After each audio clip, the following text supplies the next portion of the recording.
cómo era el mundo de las mujeres y el mundo del feminismo en los años previos a la transición y cómo la transición hizo que cambiara ese mundo. Más que cambio político, fue fundamentalmente un cambio social, un cambio de mentalidad, un cambio de actitud. Claro, vivimos un mundo muy demagógico, enormemente demagógico. Quizá en ese momento, bueno, como nos teníamos que quitar de encima muchas opresiones, pues no importaba simplificar, pero ahora es muy peligroso simplificar. Es que yo creo que aquí no se valora al individuo, esa es mi sensación.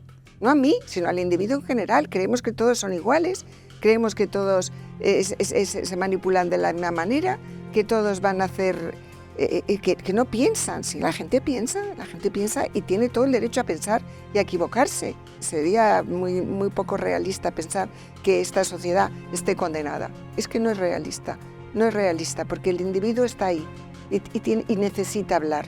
¿Tú dirías que el feminismo actual no es una lucha por los derechos y por la igualdad, sino por el poder?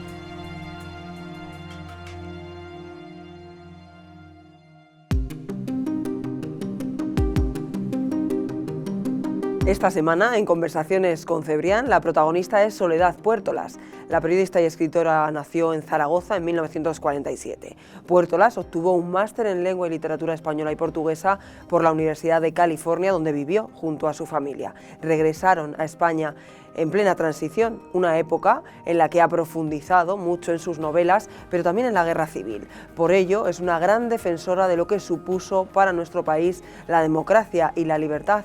Lamenta que hoy día se desprecie precisamente ese espíritu de la transición y cree que vivimos inmersos en una época pesimista, que le viene muy bien, eso sí, a los poderes políticos. La demagogia es, a su juicio, otro de los males que impregnan nuestra sociedad. Su obra literaria, su trayectoria intelectual y personal en el ámbito de la cultura ha sido reconocida con numerosos premios. Con una literatura intimista, logra contar la historia de nuestro país a través de sus libros. No se lo pierdan.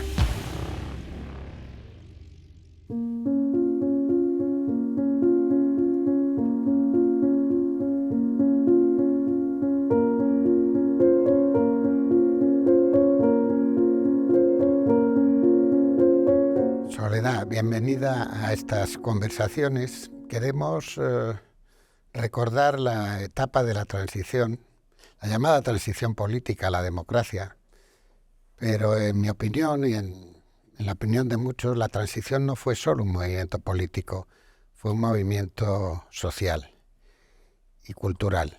Y la literatura y el arte tuvieron una participación importante en el cambio que hubo en España. ¿Cómo describirías tú ese cambio desde tu faceta intelectual, literaria, como escritora y como lectora también? Pues sí, gracias por invitarme a estas conversaciones. Efectivamente, cuando hablamos de la transición, siempre vamos al fenómeno que bastante espectacular, con gran repercusión del cambio político en España.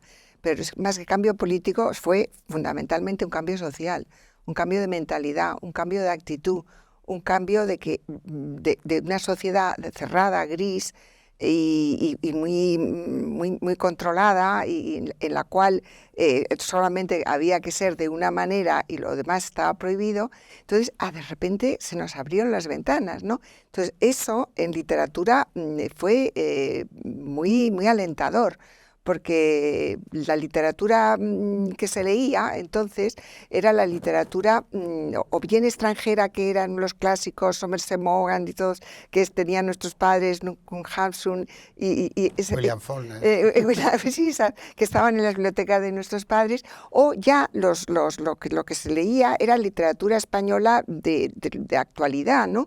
Pero era una literatura pues muy cerrada, no estaba abierta al mundo. Y para todos los escritores yo creo que aquello supuso como que podíamos ser internacionales, en cierto modo. No teníamos por qué hacernos herederos de nuestra tradición cultural. O sea, se abrieron las ventanas y había pues más, a lo mejor, escritores que tenían más tradición anglosajona, otros más a lo francés. O sea, se abrió un abanico enorme de posibilidades. También pasaba con lo del realismo social, ¿no?, que era lo que imperaba entonces y siguió imperando, pero ya empezaba a sentirse que había unos escritores que tenían otras necesidades de escribir de otra manera, con otros puntos de vista, o sea que se amplificó muchísimo el abanico.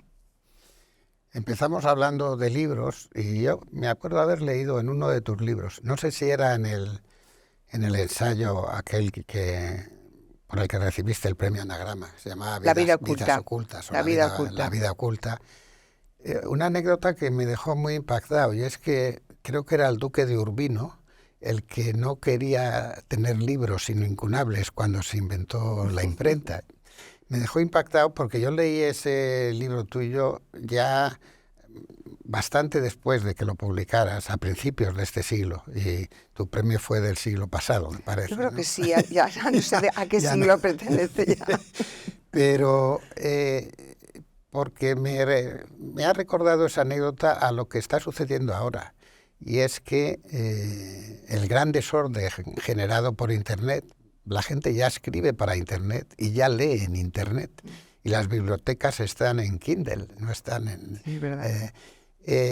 La resistencia a esa nueva civilización digital que se parece a la resistencia a la civilización del libro que el duque de Urbino presentaba, ¿no? Claro. Cuando se inventa la imprenta, se inventan los libros, de hecho, y se empiezan a quemar libros por el poder político, y se inventa la censura también, porque se quería controlar, ¿no? Sí. Ahora estamos tratando de quemar Internet también.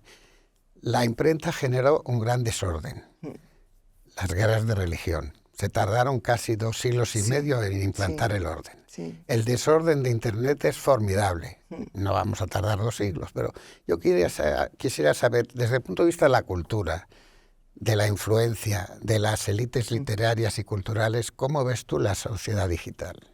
Pues con mucha perplejidad, efectivamente. Creo que tienes razón con respecto a la revolución de lo que supuso la imprenta, y que fue una revolución la imprenta, pero vamos, descomunal.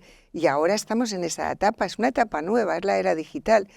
Bueno, pues yo con perplejidad, bueno, como ya no estoy en el comienzo de mi vida, sino en la última curva del camino, como diría Pío Baroja y muchos otros, pues bueno, pues digo, yo ya he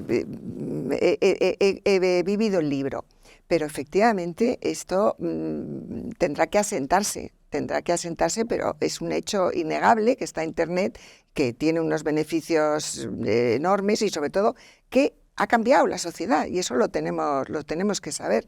¿Cómo afrontamos esto los escritores? Bueno, yo es que soy de las que siempre me he sentido un poco ajena a todo, entonces eso me ha ayudado en la vida a ver con mucha distancia, en cierto modo, los cambios. Yo creo mucho en la voluntad individual del artista, o por llamarnos artistas también a los escritores. Y yo creo que eso es una característica del ser humano muy potente, el afirmar su individualidad, afirmar su huella, y a ver, habrá que encajarlo en el fenómeno de Internet.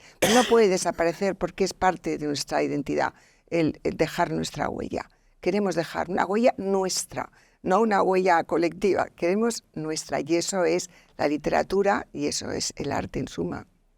Bueno, eso es también la política democrática, son los derechos individuales de cada individuo, de cada persona, no de los grupos sociales, ¿no? Sin embargo, la transición, al ser social y cultural, pues ha generado fenómenos de los que algunos se quieren apoderar y que, sin embargo, no son tan nuevos. Hablemos, por ejemplo, del feminismo. Yo te recuerdo siempre como una feminista, pero como una feminista de los años 60 y de los años 70, ¿no?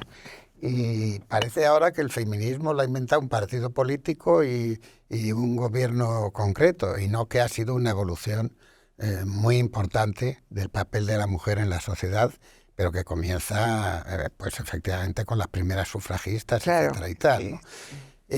¿Cómo era el mundo de las mujeres y el mundo del feminismo en los años previos a la transición, y cómo la transición hizo que cambiara ese mundo? Es que es una pregunta que exigiría un ensayo largo, ¿no? Bueno, hablemos 10 minutos. Vamos, exactamente. Pero efectivamente, claro, el feminismo tiene toda una historia de los derechos de la mujer, sufragismo, todo esto.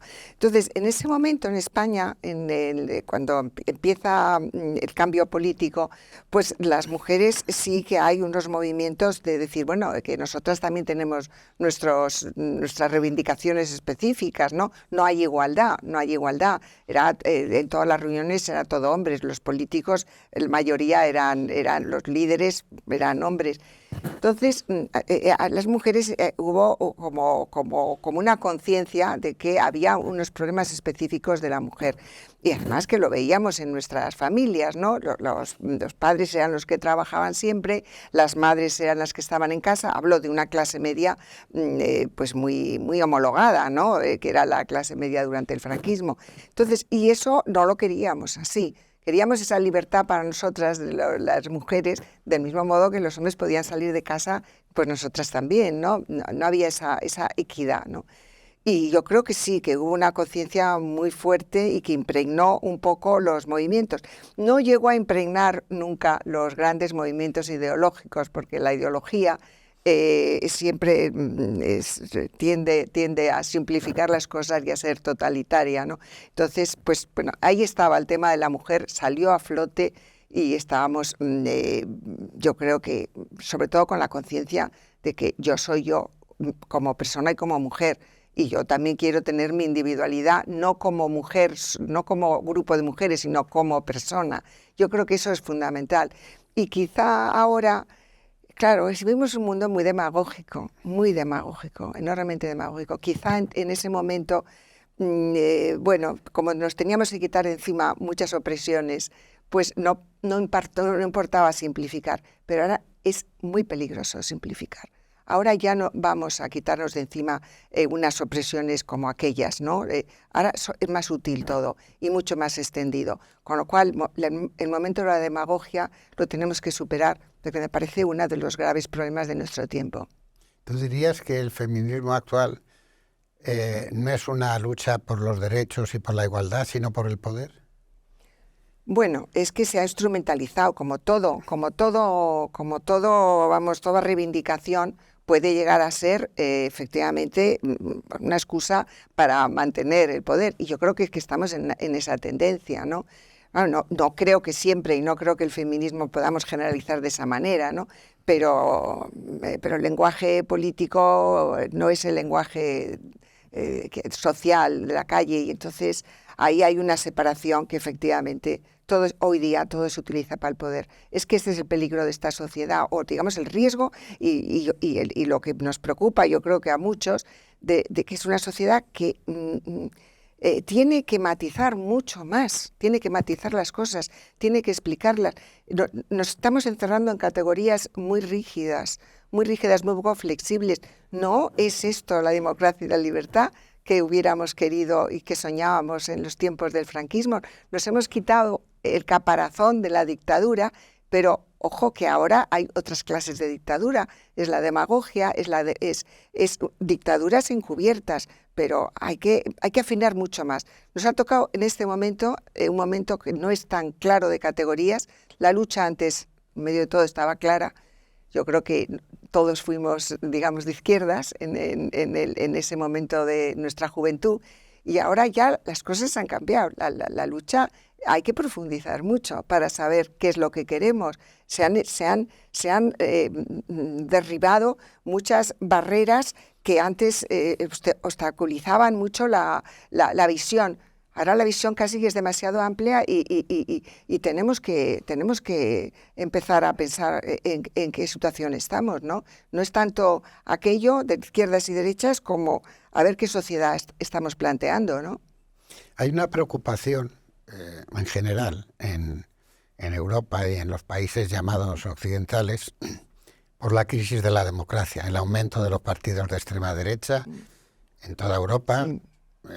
Lo sucedido en Estados Unidos, sí, donde parece que elegir entre demócratas y republicanos es casi como elegir entre la peste y el cólera. Es decir, la sensación de que no hay liderazgo político en las democracias, no hay proyectos, hay simplemente ambiciones o repartos de poder, y que eso está influyendo a la juventud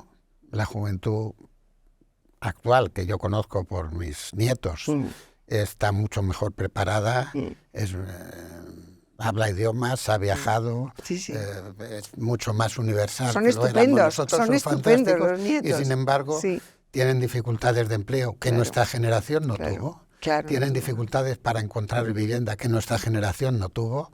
Tienen unas dificultades formidables para desarrollarse individualmente en la vida, y parece que, como han vivido en libertad desde que nacieron, no aprecian tanto la libertad y están pensando más bien en la seguridad o en las oportunidades. ¿Cómo ves tú que esto está sucediendo y qué deberíamos hacer para tratar de recuperar la libertad como fundamento de la igualdad? Claro, es que tendríamos que explicárselo, pero nos escucharían. ¿Dónde? ¿Cómo? Yo creo que hay que buscar un método de que haya una conexión entre nuestras vidas y las suyas. Yo cuando a veces les cuento a mis nietos, muy pocas veces, porque es la verdad, porque hablan de lo suyo y tal, y están metidos en su mundo, y les cuento cosas de mi vida y dicen, pero abuelas, ¿has vivido esas cosas? Pero qué horror. Y yo, a mí no me parece tan horrible, porque es mi vida y he sobrevivido y aquí estoy, ¿no? Pero que quizá no hay esa conversación que estamos teniendo tú y yo ahora.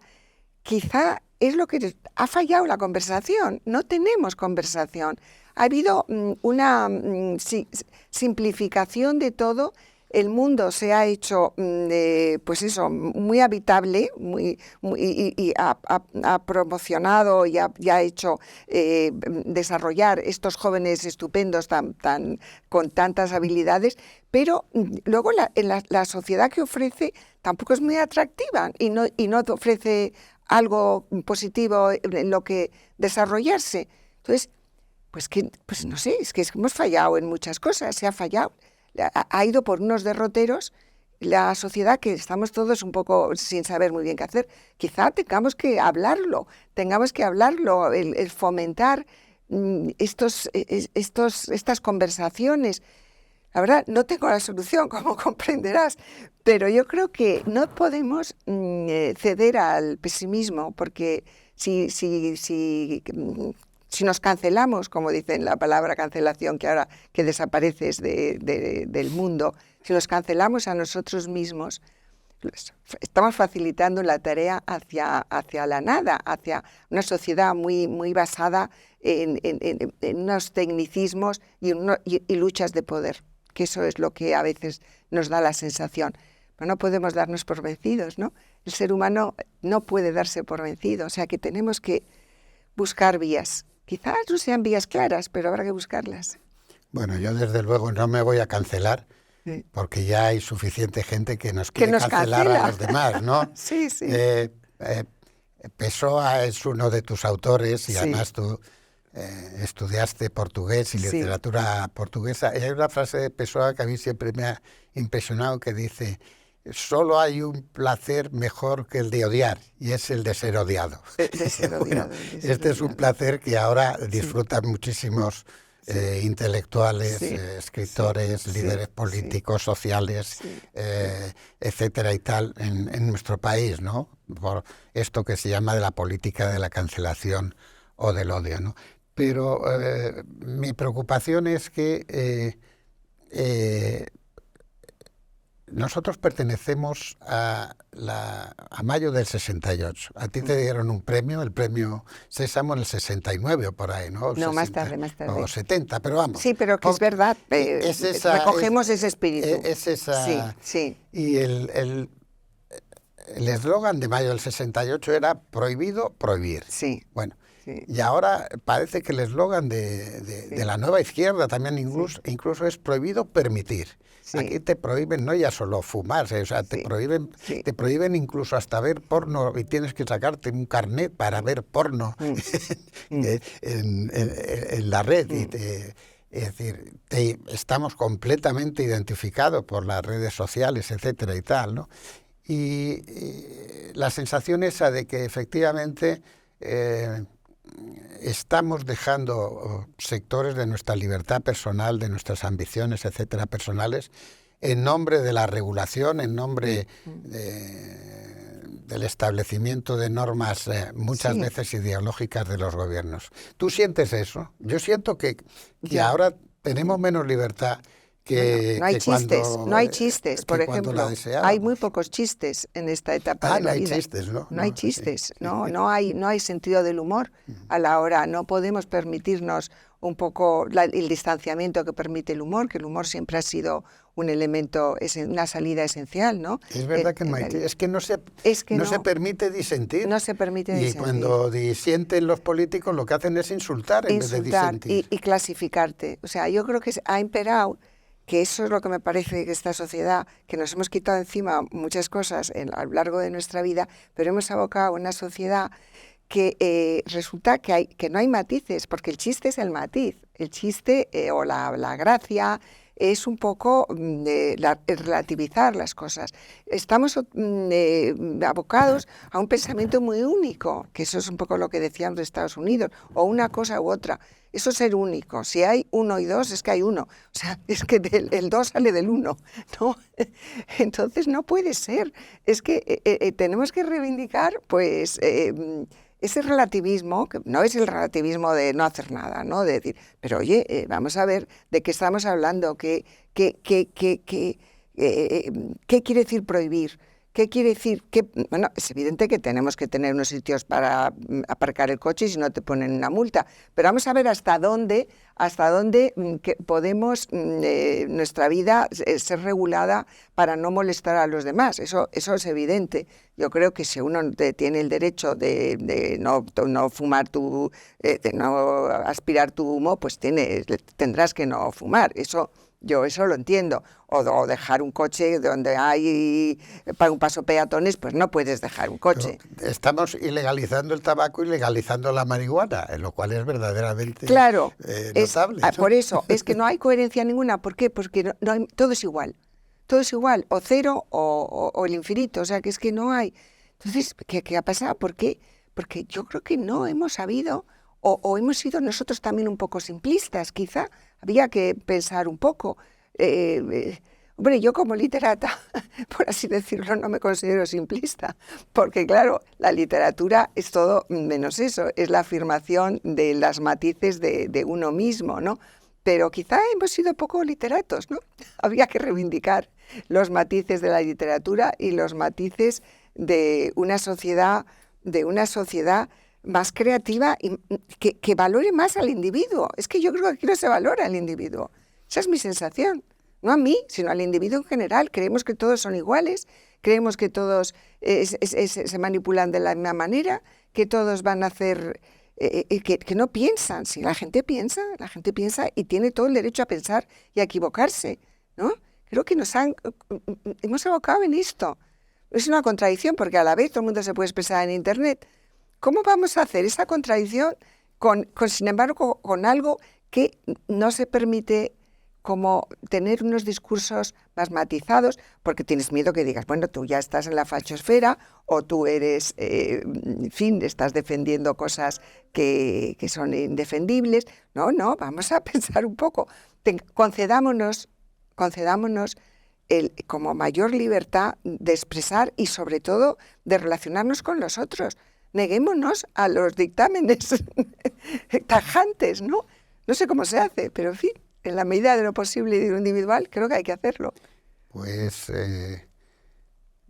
efectivamente es así, ¿no? Pero la realidad es que uno de los problemas que ha generado Internet ha generado muchísimas bondades. Yo soy claro, absolutamente partidario de Internet. Creo que es un instrumento democrático porque ha dado más igualdad y más oportunidades a la gente, pero ha hecho que las élites desaparezcan. quizás salvo las élites deportivas o las élites musicales, pero las élites del pensamiento han desaparecido. Han desaparecido. Y o por lo menos no son tan reconocibles, ¿no? Claro. Y efectivamente está prohibido pensar, como tú dices, porque pensar es disentir. Exacto. Y disentir del poder, cualquiera que sea el poder, y fundamentalmente del poder económico, es disentir, ¿no? Claro.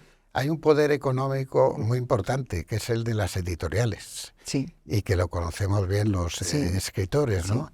En España hay ahora un renacimiento de editoriales pequeñas, fantástico, maravilloso. Que está generando una democratización frente al poder excesivo de la industria cultural, que hace que al final, en los medios de comunicación y en los círculos, entre comillas, oficiales de la cultura, todos los periódicos hablen de los mismos libros, de las mismas películas, de las mismas exposiciones, cuando en realidad la literatura es un ejercicio de soledad, ¿no? De soledad, de soledad. No solo de Soledad Puertolas. No. También. ¿Entiendes, no?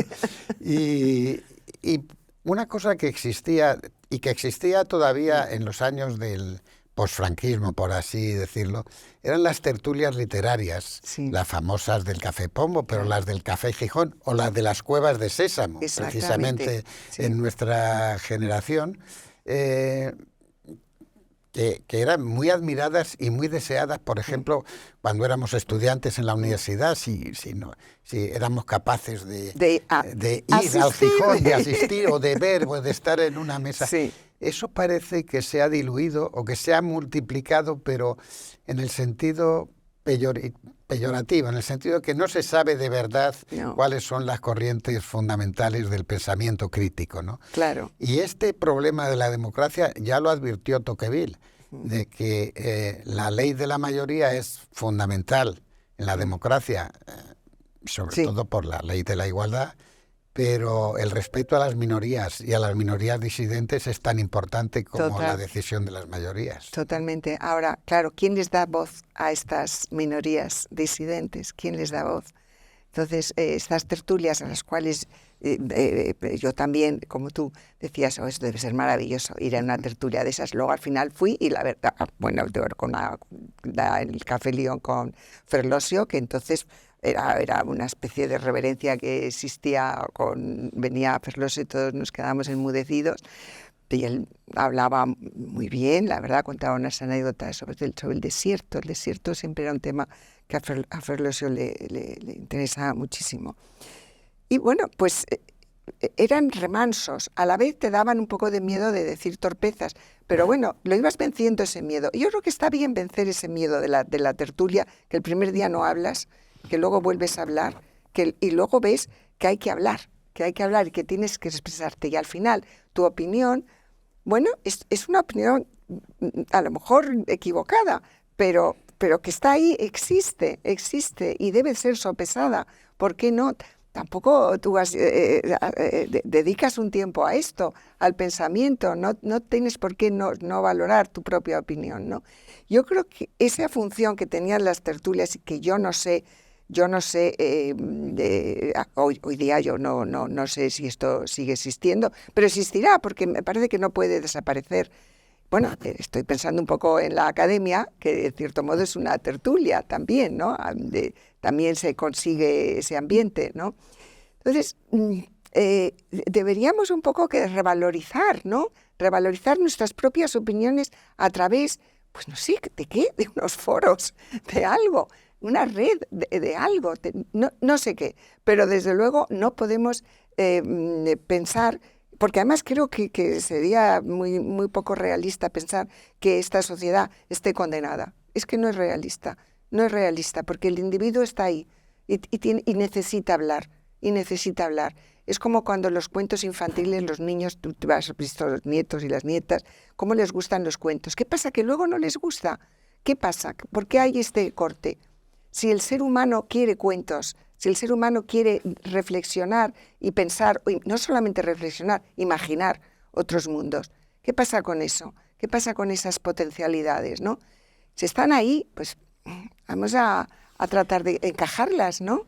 Bueno, lo que pasa es que los cuentos han sido devorados por los relatos políticos. Sí. Ahora en política Total. ya no hay ideas, ya no hay programas, ya no hay propósitos, hay relatos. Sí, e incluso hemos visto que el fiscal general habla del relato en vez de la ley. Nos han quitado el relato. Nos han quitado el relato. A los cuentistas son ahora los políticos en vez de los escritores, ¿no? Y por lo tanto...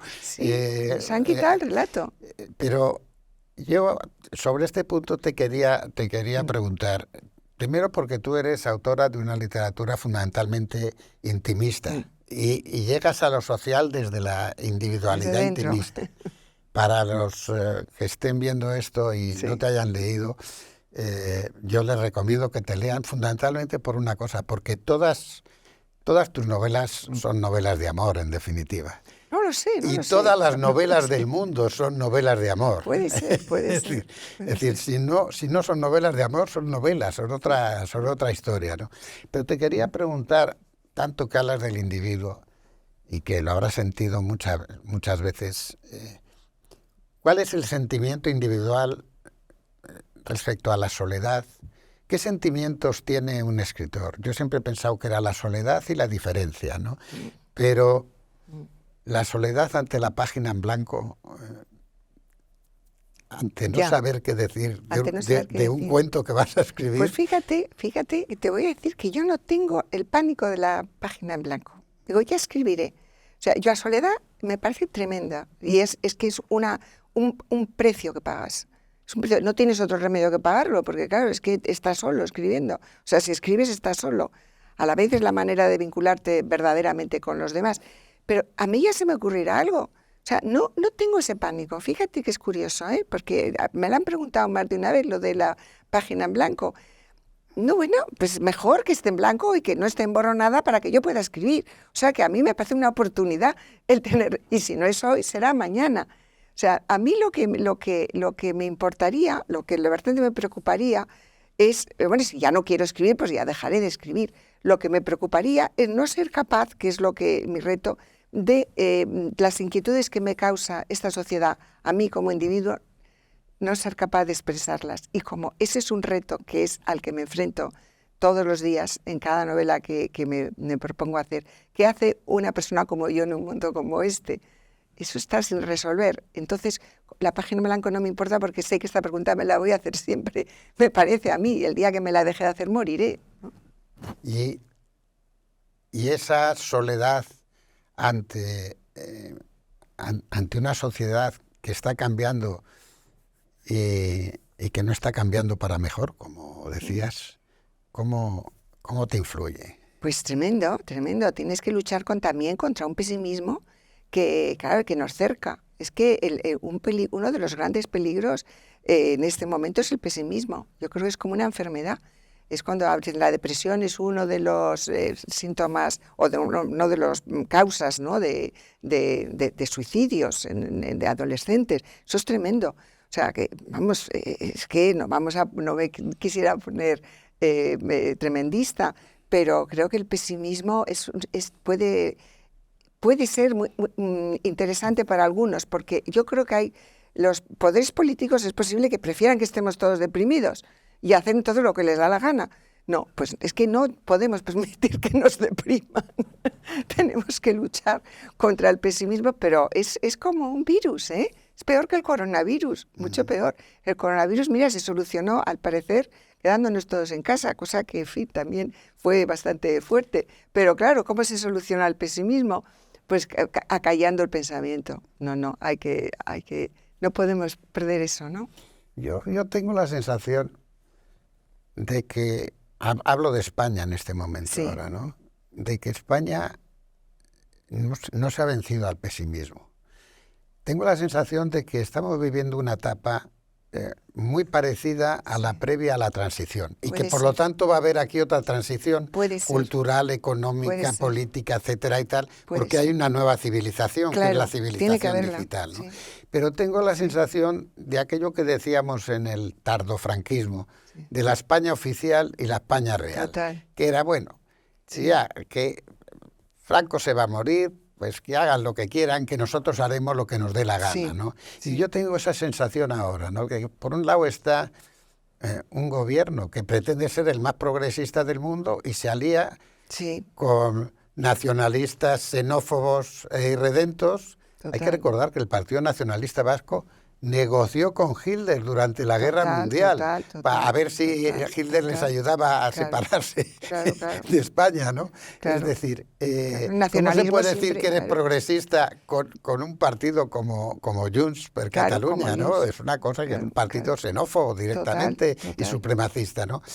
Pero me da la sensación de que aquí los escritores jóvenes, los deportistas, la gente, los empresarios, los trabajadores, los inmigrantes tan importantes. Este país crece y se fortalece gracias a los inmigrantes, ¿no? Sin duda. Y sin embargo no tienen prácticamente ningún reconocimiento y sí muchísimas dificultades para progresar. O sea que en ese sentido creo en la sociedad civil. Yo también. Quiero creer. No, yo creo en ella, ¿no? Sí, y que nos sorprende cada día. Sí, ¿no? nos sorprende, sí. Y creo en los escritores. Sí. Lo que pasa es que entiendo que el ánimo de la lectura no está protegido ni impulsado por los sectores ¿Cómo se haría? culturales. ¿Pero cómo se haría eso? Ya no sabemos ni lo que leen los políticos. Antes nos decían... antes nos decían, Aznarle, o Felipe, o no sé Felipe qué, está leyendo... No sabemos, yo creo que no sabemos lo que leen porque no leen. Y yo creo que es importante promover ese ánimo de la cultura, ese ánimo pero ¿cómo de lo la harías creación. tú? A ver, tú que conversas y sabes, tienes muchos contactos. Yo creo que la gente está ávida de eso. Sí. Lo digo por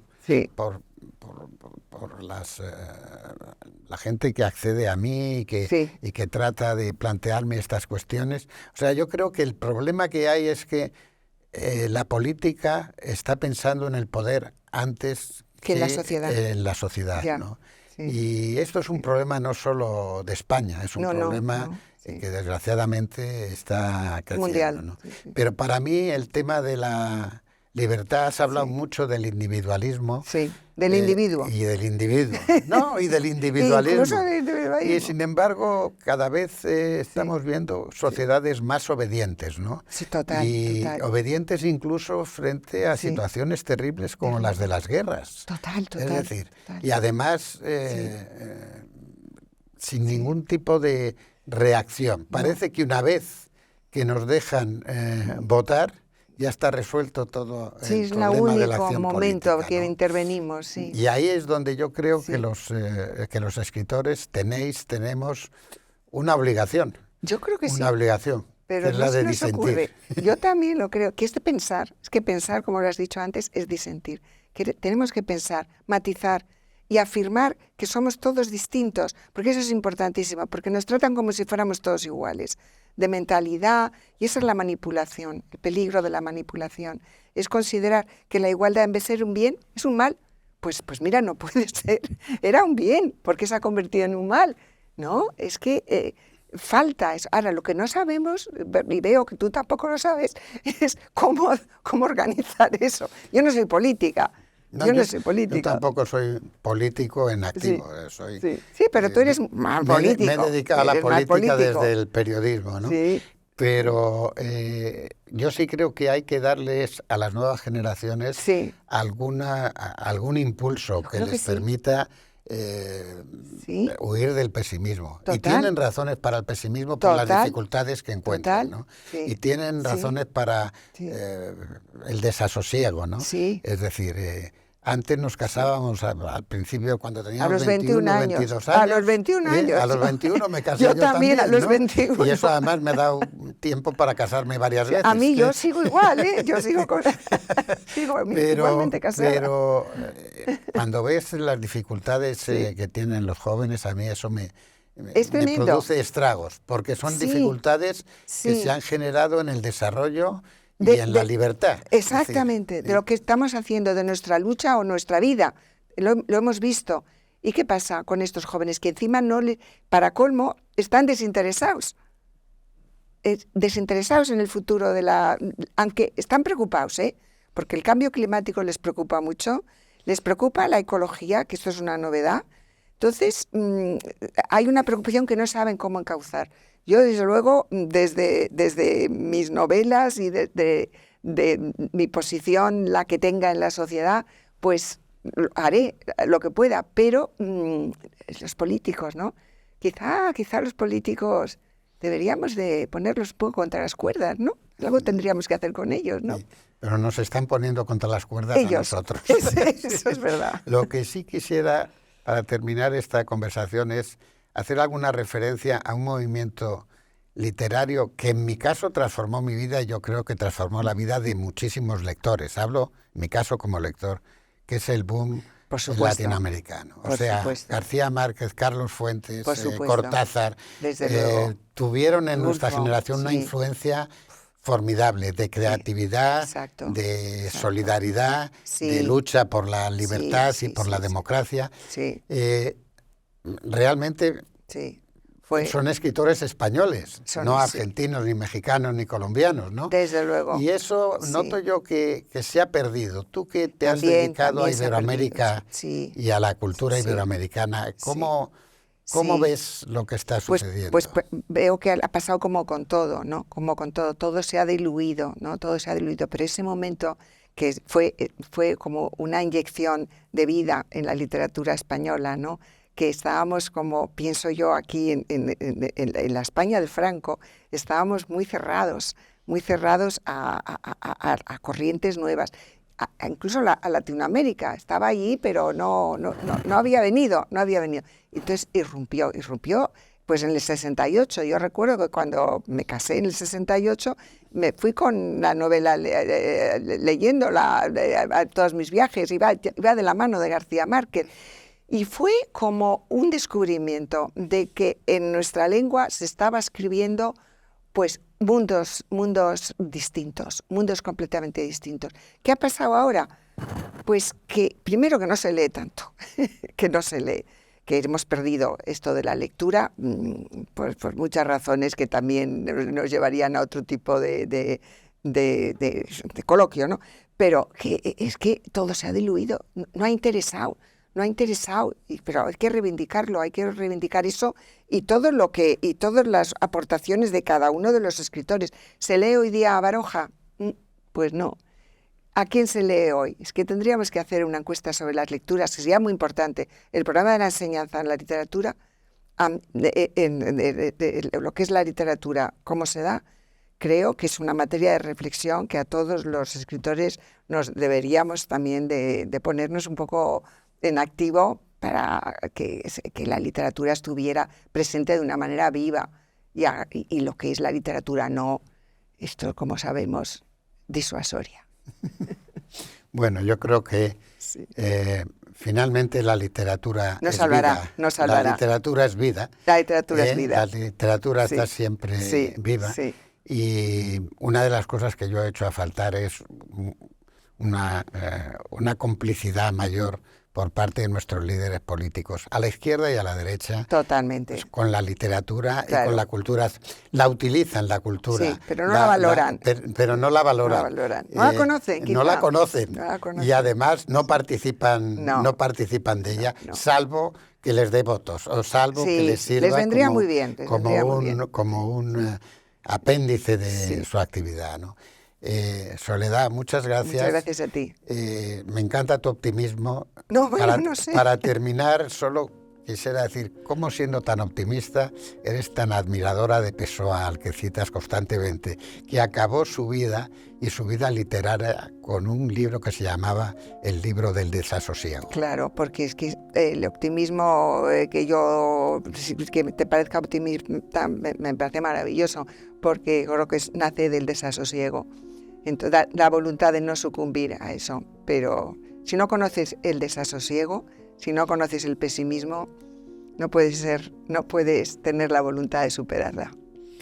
Pues gracias por esa lucha que llevas a cabo y que es ejemplo para escritores y para lectores. Bueno, no te pongas tan estupendo. Muchas gracias.